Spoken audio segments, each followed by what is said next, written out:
Selamat berjumpa kembali dengan saya di channel JDIY, channel yang banyak membahas segala sesuatunya yang berhubungan dengan merpati, khususnya merpati tinggian. Video kali ini kita akan membahas ya, atau bisa dibilang saya ingin menyampaikan tahapan seleksi ya, tahapan seleksi merpati yang selama ini saya lakukan ya, baik di kandang ternak ataupun di kandang latih. Nah, seperti apa? Silahkan ikuti terus videonya.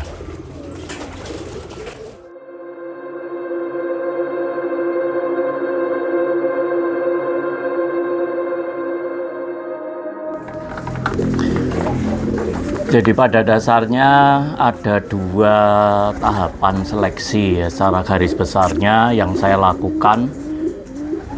Jadi apa yang saya sampaikan ini poin-poinnya aja ya, secara garis besar.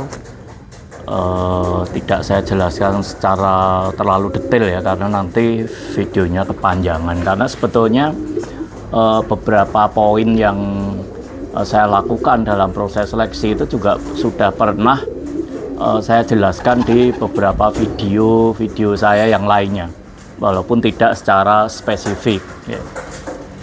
Jadi dua tahapan ya, yang harus dilakukan ya, untuk kita bisa mendapatkan player yang sesuai keinginan kita, yang bisa bersaing, bisa berkompetisi ya, syukur-syukur bisa berprestasi. Itu yang pertama, kita harus melakukan dulu yang namanya seleksi kandang ya. Jadi seleksi kandang itu yang saya lakukan itu sejak dari telur. Jadi anggap aja kita sudah memiliki indukan yang bagus ya menurut kita. Nah, tahapan berikutnya adalah kita harus seleksi dari posisi masih berbentuk telur. Ya, telur itu harus dalam kondisi yang baik. Ya, baik itu dalam arti bentuknya normal, ukurannya normal, kualitas cangkangnya bagus. Itu satu ya. Terus setelah telur itu kita anggap layak, berikutnya ada tahapan berikutnya kembali, yaitu seleksi piyek yang baru mulai menetas ya. Jadi itu kita harus cek dulu apakah kondisinya normal atau mungkin ada kecacatan di fisiknya.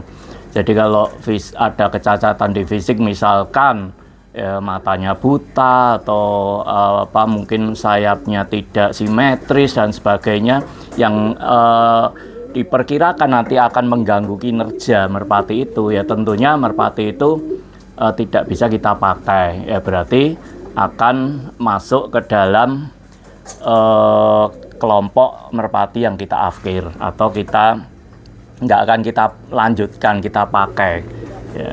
Tuh, nah setelah seleksi itu nanti berlanjut lagi ya, di seleksi kandang itu adalah seleksi pada saat merpati itu mulai menginjak remaja ya. Misalkan larpiyeknya sisa 5 ya, sisa 6, sisa 5. Nah, itu kita sudah mulai amati ya, bagaimana kualitas rabaan atau katurangganya. Jadi kalau rabaan atau katurangganya itu kita nilai masih bagus ya, masih dalam istilahnya ya wajar ya, nah itu bisa kita lanjutkan ya. Tetapi kalau ada satu atau dua hal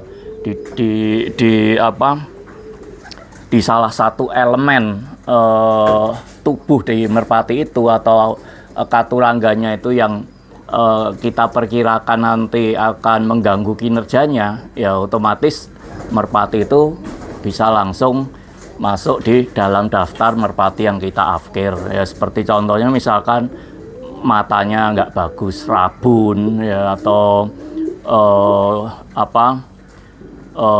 bulu sayap yang terlalu pendek. Nah, gitu-gitu tuh buat saya sih biasanya akan saya singkirkan ya sejak dini. Nah, tetapi kalau perabaan yang yang istilahnya masih dalam batas toleransi ya, itu nggak apa-apa, lanjut aja ya, karena seperti yang pernah saya sampaikan bahwa perabaan yang kurang bagus yaitu nanti akan bisa ditutupi dengan karakter yang baik ya, dan tidak sebaliknya. Jadi makanya jangan terlalu berpatokan kepada perabaan atau katurangan selama kita sudah yakin terhadap induk, jalur induk atas-atasnya. Kalau karakternya bagus walaupun rabaannya itu biasa saja ya, katurangganya itu tidak istimewa, itu biasanya tetap akan saya lanjutkan ya, saya lanjutkan ke tahap berikutnya. Nah setelah itu seleksi berikutnya adalah di mana saya akan mengamati kalau ini kita bicara merpati bahan jantan ya, itu biasanya itu kalau lar piyek sisa kurang 5, 4, 3 ya, itu kita amati aja pada saat kita umbar ya, itu apakah dia cukup agresif untuk ngejar betina dan sebagainya ya. Jadi kalau merpati itu cukup agresif, ngejar betina, berani tarung dengan yang lainnya, itu biasanya saya lebih pede untuk melatih merpati tersebut ya. Tetapi kalau merpati itu secara lar piyek sisa tinggal 2 atau 1 tetapi belum terpantau agresif ya untuk ngejar betina dan sebagainya, itu pengalaman yang saya alami kalau nanti ya akhirnya merpati itu kita kasih jodoh ya, dan sudah jodoh itu biasanya giringnya kurang bagus, walaupun tidak semua ya, tetapi pengalaman yang saya alami itu biasanya itu giringnya kurang bagus. Beda dengan merpati yang lar piyek masih sisa 5 itu sudah mulai beranjak ya, sudah mulai agresif ngejar betina. Nah itu biasanya nanti giringnya enak sekali tuh ya. Nah setelah tahapan itu ya, secara fisik nggak ada yang cacat ya, terus secara karakter kelihatan merpatinya cukup agresif yang ngejar betina dan sebagainya. Nah merpati itu mulai kita persiapkan untuk kita pindah ke kandang latih atau ke lapak ya. Lapak tomprang ya, kalau yang bermain tomprang ya. Kalau yang bermain kolong ya mungkin bisa dibawa ke lapak kolong itu. Nah pada saat kita membawa merpati kita ke kandang latih ya, itu ya kalau bisa sudah kita jodohin ya di kandang ternak, itu menurut saya sih akan lebih bagus ya. Tetapi misalkan kita proses penjodohannya itu di kandang latih pun sebetulnya juga tidak masalah ya. Tetapi biasanya kalau merpati itu kita bawa ke kandang latih sudah dengan betinanya atau jodohnya, itu proses adaptasi di kandang latih itu akan lebih cepat ya, dibandingkan kita hanya membawa jantannya saja ya. Dan yang kita bawa ini kan kita bicara bahan ya, piyek dari nol. Nah itu biasanya proses adaptasinya memang agak sedikit lama, karena yang pertama dia baru pertama kali ya, itu pindah kandang satu itu, terus yang kedua juga baru pertama kali akan mulai dijodohin. Nah itu biasanya memang sedikit lebih lambat ya, dibandingkan dengan yang kita bawa ke kandang latih itu dalam posisi memang kita sudah jodohin ya sejak di kandang ternak ya. Nah untuk selanjutnya setelah merpati itu berada di kandang latih, tentunya akan ada beberapa tahapan-tahapan juga ya, di mana kita masih berlanjut untuk melakukan seleksi ya. Seperti apa? Ikuti terus videonya. Nah pada saat merpati itu sudah berada di kandang latih ya, itu yang pertama yaitu kita usahakan fokus dulu bagaimana agar merpati itu bisa giring dengan baik dan stabil Ya, itu yang pertama. Ini kita bicara melatih untuk kompetisi di tomprang ya, karena kalau di permainan kentong mungkin bisa beda lagi ya, tapi kalau di tomprang ini kan yang kita cari adalah merpati yang disiplin ya, disiplin, rapi, bawahnya itu tepat ke betina. Jadi ya hampir mirip-mirip yang dibutuhkan dengan merpati kolong meja ya. Jadi itu, yang saya lakukan adalah kita pertama fokus dulu agar merpati itu benar-benar rapi ke betina ya, giringnya stabil, dan waktu di lob deket-deket itu harus disiplin ke betina ya, betina terus. Nah selama itu belum bagus ya, itu biasanya saya tidak akan menambah jarak ya, karena itu nanti akan percuma. Jadi kalau posisi masih dekat, merpatinya turunnya itu jauh dari betina ya, misalkan ngese ya, kita nyebutnya ngese karena dia turunnya tuh nyamping ya, di samping kita bisa 1 meter, bisa 2 meter. Itu nanti pada saat merpati itu dilepas dengan jarak yang lebih jauh ya, misalkan 3 kilo atau di atas 3 kilo, itu nanti pasti bawahnya akan semakin parah ya. Jadi bahkan merpati yang jarak dekat itu selalu rapi, tepat betina pun nanti begitu sudah jauh pun bisa sedikit akan melebar ya, karena tentunya kecepatan turunnya akan semakin tinggi ya, dimana merpati itu datang semakin tinggi, otomatis turunnya dia akan semakin kenceng. Dan kalau dari sejak dini tidak kita latih ya, merpati itu untuk benar-benar tertib, disiplin, rapi ke betina, tepat betina, itu nanti begitu merpati itu sudah kita lepas yang jarak yang lebih jauh ya, biasanya dia akan bawahnya akan jauh dari betina ya. Ya itu, jadi seleksi pertama di kandang latih adalah merpati harus giring bagus ya, giring bagus dan stabil. Stabil itu dalam arti setiap siklus giringan itu giringannya harus stabil ya, harus bagus, syukur-syukur meningkat ya. Karena banyak yang terjadi di mana hari ini giringnya keras ya, bagus, tetapi giringan berikutnya ternyata jelek sekali. Nah itu banyak terjadi seperti itu. Nah itu harus kita evaluasi ya, kita amati ini problemnya apa. Jadi kalau memang dia mungkin tidak senang dengan betinanya, segera kita ganti betinanya ya. Tapi kalau sudah kita coba ganti betina sampai beberapa kali ternyata hasilnya tidak ada perubahan, berarti itu adalah sudah bawaan karakter ya. Kalau sudah bawaan karakter itu susah untuk dibenahi, dan biasanya saya tidak akan lanjutkan ya itu. Nah terus berikutnya adalah tentunya setelah kita mempunyai merpati yang sudah giringnya bagus, stabil ya giringnya, otomatis kita akan latih jarak ya. Jadi kita secara bertahap akan menambah jarak ya, menambah jarak. Nah itu kita bisa mulai mengamati bagaimana dengan gaya terbangnya ya. Jadi gaya terbang dengan kecepatan terbang ini beda ya. Jadi gaya terbang itu misalkan contohnya ada burung yang terbang sama-sama kenceng ya, langkah terbangnya sama-sama bagus, tetapi ada yang burung terbang itu lurus ya, lurus saja segaris ya, garis. Ada yang terbangnya itu kenceng tapi dia kiri kanan siksak ya.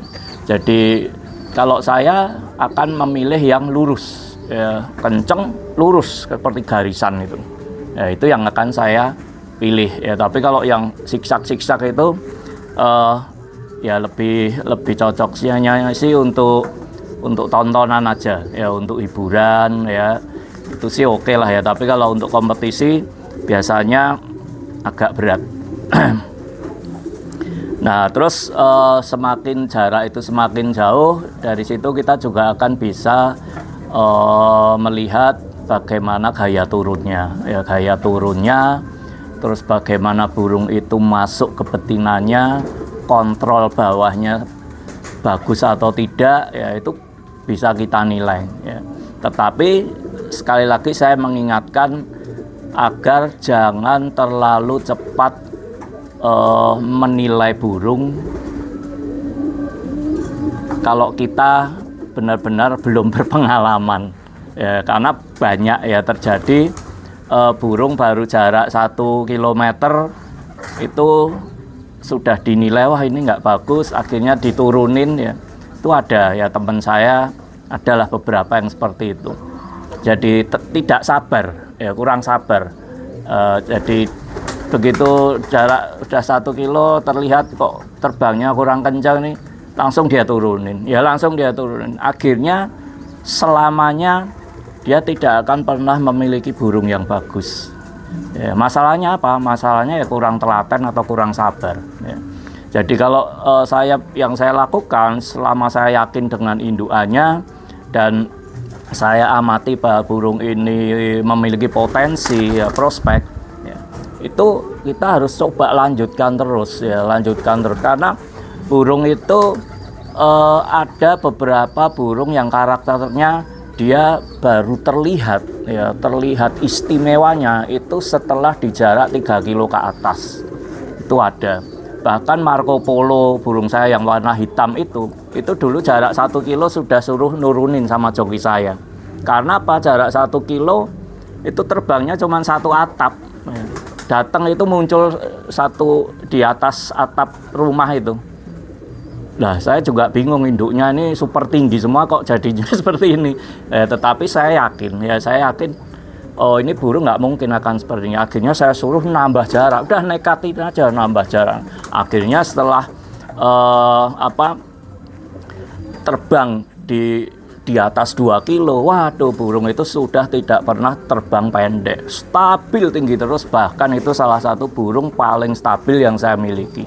Datang selalu halus, hampir nggak kelihatan, turun pasti sekali jadi. Itu yang namanya Marco Polo ya. Nggak heran makanya Marco Polo satu-satunya burung yang paling banyak berprestasi dan paling banyak mengikuti aduan dengan prosentase kemenangan yang cukup besar ya, selama panggung Karangatu Muntilan mulai aktif kembali. Tuh ya, jadi salah satu kuncinya yaitu tadi harus sabar dan telaten, dan feeling kita harus kita mainkan ya. Jadi jangan terlalu gampang memvonis oh merpati itu nggak bisa dipakai. Jadi kita harus sabar ya. Nah terus seleksi berikutnya adalah bagaimana merpati itu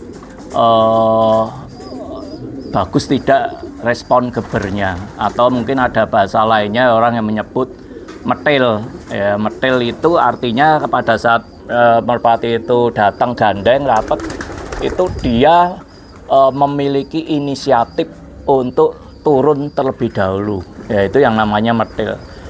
Ada juga yang menyebutnya merpati itu licin ya. Jadi begitu dia kena umbulan atau geber ya, itu dia spontan ya, dia spontan langsung ninggal lawan. Nah itu yang disebut merpati licin, metil ya, respon gebernya spontan ya, itu seperti itu. Nah itu cara seleksinya ya tentunya kita mulai sering kita latih untuk kita gandeng ya, kita gandeng dengan untulan ya, diutamakan untulan yang memang dia mau nempel rapet ya. Dia mau nempel rapet, nah itu kita bisa tes di situ. Nah banyak sekali kejadian di mana merpati yang pada saat terbang sendiri itu turunnya bagus, istimewa ya, tapi pada saat dia ada gandengannya, nah itu dia buyar fokusnya ya, akhirnya nggak bisa turun. Nah tapi kita jangan terlalu cepat untuk menilai bahwa burung itu tidak metil, burung itu tidak licin ya. Karena burung mau punya inisiatif turun duluan itu juga ada beberapa faktor. Yang pertama tentu karakter ya. Yang kedua apakah burung itu sudah mapan betul atau belum. Terus yang ketiga di mana merpati itu fokusnya itu juga perlu dilatih ya. Jadi ada masanya Ya, jadi kalau burung baru mulai mentok, mulai terbang pulstar, terus digandeng, datang tinggi, ya gandeng rapat, burung belum mau langsung sekali turun, itu nggak apa-apa. Ya, jadi jangan langsung memvonis, oh merpati itu tidak bisa metil. Ya. Tetapi fokus merpatinya itu harus kita latih. Ya. Jadi semakin panjang jam terbangnya, ya tentunya fokus merpati itu akan semakin terlatih. Dalam arti begini, ya, jadi pada saat merpati itu terbang, walaupun dia ada gandengan atau tidak, dia tuh fokusnya adalah fokus ke kandang dan fokus ke betina. Ya. Tetapi kalau burung yang fokusnya belum bagus, dia akan terpecah fokusnya itu baik ke kandang, ke betina dan juga ke gandengannya. Nah ini yang membuat merpati itu pada saat digeber, ya, dia nggak langsung turun karena dia juga terganggu dengan gandengannya. Ya, nah ini bisa juga karena satu karakter, yang kedua juga merpati itu belum benar-benar mapan. Ya terus apalagi ya. Nah setelah merpati itu nanti terbang sudah jarak udah lumayan, ya kita sudah melihat oh ini burung ini kinerjanya bagus, ya yaitu sebaiknya dilanjut, ya walaupun mungkin di aduan pertama, kedua, ketiga ternyata belum memperoleh kemenangan, nggak apa-apa ya, karena merpati ini kan bukan seperti ayam, ya. Kalau ayam diadu sekali kalah pensiun seumur hidup, ya tetapi kalau merpati, apalagi merpati masih muda, ya, baru mulai diadu sekali, dua kali, tiga kali, kalah itu hal yang wajar, ya.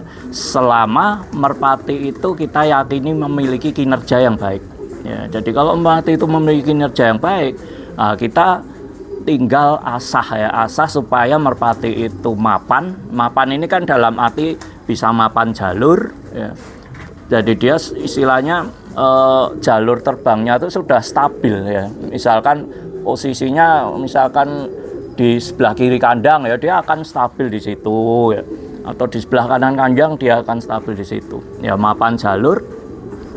Terus juga fokusnya sudah baik, ya. Nah itu kalau menurut saya sih lanjut terus, ya lanjut terus latih dan sering diadu nggak apa-apa, karena top perform, ya, jadi performa puncak merpati itu sebetulnya setelah rampas 2. Ya, jadi kalau setelah rampas 2 bulu utuh, ya utuh halus, nah itu seharusnya performa puncaknya ya saat itu, ya rampas 2 sampai rampas 4, ya itu adalah performa puncaknya. Jadi kalau di masa itu merpati itu ternyata kinerjanya nggak semakin bagus, ya itu sudah repot, ya. Nah itu biasanya ya sudah bisa kita turunkan. Oke, saya kira itu aja ya. Terus mungkin ada pertanyaan ya, terus burung-burung yang tidak lolos seleksi dikemanain itu kan. Ya kalau yang di kandang ternak yang tidak lolos seleksi, ya itu biasanya ada teman yang ambil, ya, ada teman yang ambil untuk main di rumahan. Itu kalau yang jantan, ya. Main di rumahan, atau mungkin ya ada juga yang sengaja tetap diambil untuk dijadikan indukan, karena kalau cuman sekedar cacat fisik kan sebetulnya nggak apa-apa untuk dijadikan indukan, karena secara genetiknya kan tetap dari indukan yang baik, ya. Nah, sedangkan burung-burung yang tidak terpakai yang sudah berada di kandang latih, ya, atau di lapak, itu kalau saya pribadi selama burung itu stabil tinggi, ya, terus speednya bagus, turunnya bagus, tapi secara spesifikasi untuk berkompetisi menurut saya itu masih kurang, itu biasanya statusnya saya rubah menjadi burung untulan, ya. Jadi biasanya ringnya saya potong dan statusnya saya ubah menjadi burung untulan itu. Terus kalau misalkan ternyata buat untulan juga tidak masuk, ya tidak speknya tidak sesuai yang kita inginkan, ya burung itu saya tarik, saya bawa pulang, ya saya bawa pulang ke kandang dan saya jadikan babu loloh, ya, jadi intinya ya jadi untulan, babu loloh, atau mungkin kasih teman untuk main gaburan rumahan, ya, itu aja. Jadi saya sama sekali tidak pernah melakukan memotong merpati atau menyembelih ya.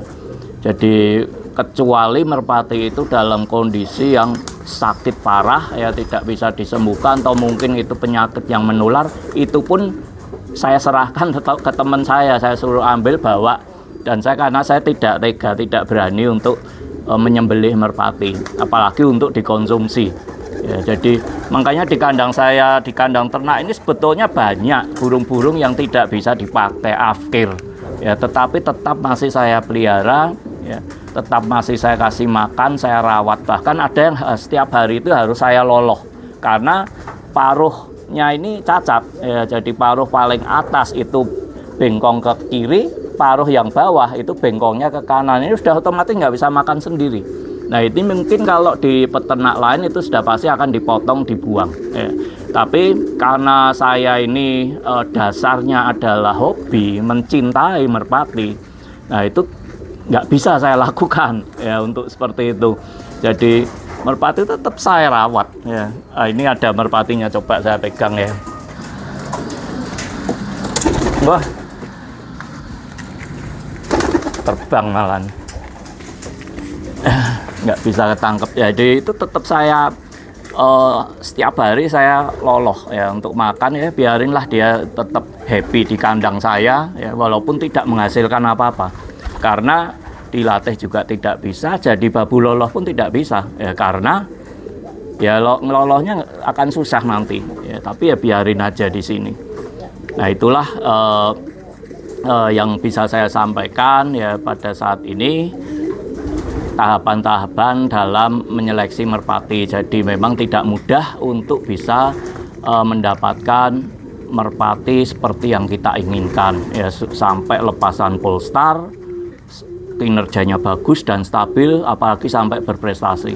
Itu sangat-sangat tidak mudah ya. Dan saya ingin apa istilahnya ya, memberikan motivasi ya kepada mau pemula kayak atau siapapun ya. Prinsipnya kita bermain merpati ini, kita akan bermain makhluk hidup ya, memiliki nyawa ya.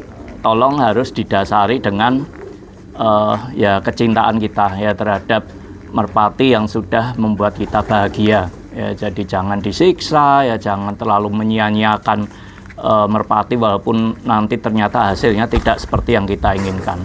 Dan saya sangat prihatin di medsos itu ada ya yang merpati turun ternyata tidak seperti yang diinginkan, terus ditendang atau gimana itu ya, merpatinya sampai sekarat ditendang. Waduh, kalau saya menganggap itu sudah bukan penghobi ya, tapi ya bisa dinilai sendirilah ya orang yang seperti itu.